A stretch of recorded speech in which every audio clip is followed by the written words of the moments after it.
I actually began different latitudes back in 1971 when I joined the Peace Corps and kept a journal that I knew would come in handy later, if for no other reason than I would have a tangible document for what I knew would become a grand adventure.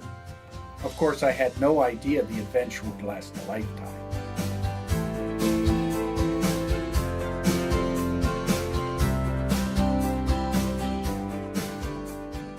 The story begins in the summer of 1971 when, as a naive young man, I must decide my path upon graduation from a small university in Colorado.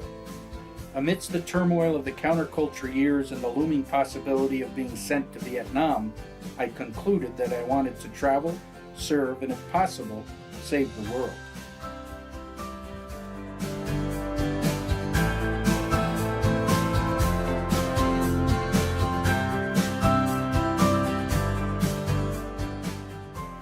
A potentially life-threatening illness during my Peace Corps stint changed both my program site as a volunteer as well as my life in general. I was moved to a safer site of San Jeronimo, where I first saw Ligia riding the white horse down the middle of this little town. After an active courting process, I asked her to be my wife. I must admit that in a moment of transparency and reflection, I might have shared some of what I call the she'd reconsider list and the she'd run screaming from the altar list. First off, I will constantly embarrass you in social settings with my horrendous Spanish grammar and constant use of foul language picked up in various slums and rural settings.